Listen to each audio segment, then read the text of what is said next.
1, 2, 3. Assalamualaikum warahmatullahi wabarakatuh. Kami dari kelompok 9 akan mempresentasikan materi mengenai penggalian ide dalam proses menulis yang beranggotakan 3 orang, yaitu Zahra Salsabila, Ahsana Fatur, dan Bila Marta Sabrina. Pengertian menulis.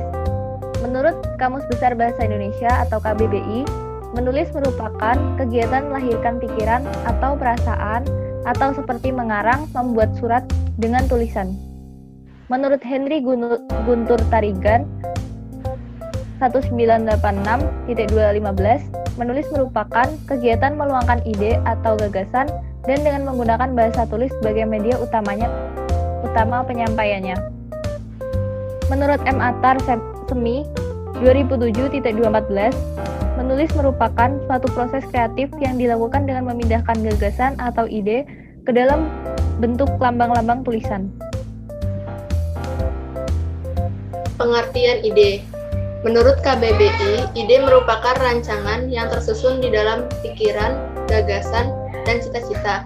Menurut Plato, ide merupakan sesuatu yang bersifat kekal atau absolut. Ide terlepas dari objek-objek indrawi sehingga ide menjadi landasan bagi pengetahuan yang sejati. Namun, ide juga tidak pernah lepas dari objek-objek indrawi dalam mencapai ilmu pengetahuan sejati. Hal-hal yang perlu diperhatikan dalam proses penggalian ide. Yang pertama, pemikiran dan konsentrasi. Yang kedua, pengamatan.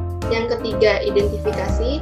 Yang keempat, komparasi. Yang kelima, eksistensi. Metode penggalian ide. Yang pertama ada teknik brainstorming.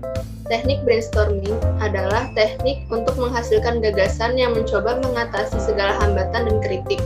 Ketentuan dasar dari brainstorming adalah sebagai berikut. Yang pertama, tunda keputusan. Yang kedua, munculkan sebanyak mungkin gagasan.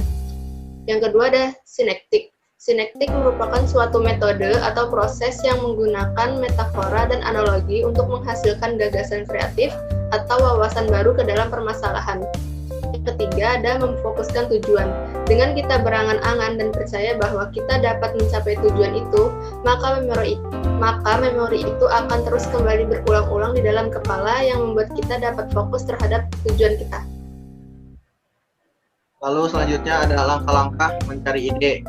Yang pertama, memanfaatkan pengalaman pribadi. Dalam pengalaman pribadi kita dapat merasakan apa yang kita lakukan sehingga dapat menciptakan sebuah ide baru. Ketika kita memiliki pengalaman pribadi tersendiri, itu dapat menjadi sebuah inspirasi untuk kita tuangkan dalam sebuah karya.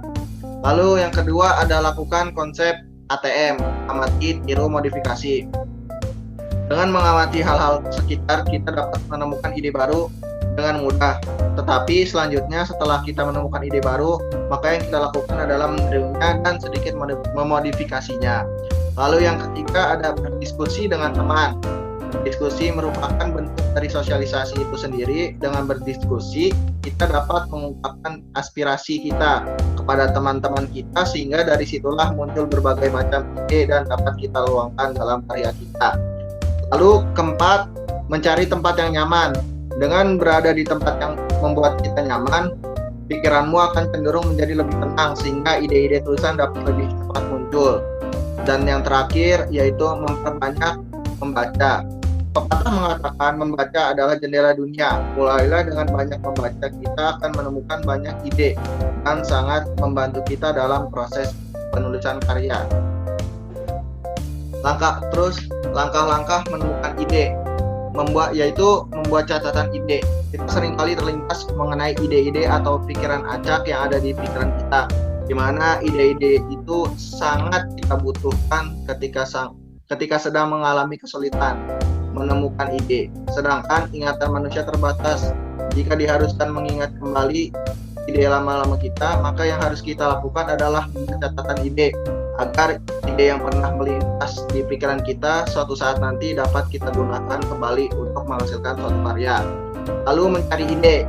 Ini dapat ditemui melalui beberapa cara, diantaranya yaitu satu, memanfaatkan pengalaman pribadi, kedua, lakukan konsep KTM, ketiga, berdiskusi dengan teman, keempat, mencari tempat yang nyaman, kelima, banyak membaca. Sekian presentasi dari kami. Bila ada kata yang kurang berkenan, kami mohon maaf. Wassalamualaikum warahmatullahi wabarakatuh.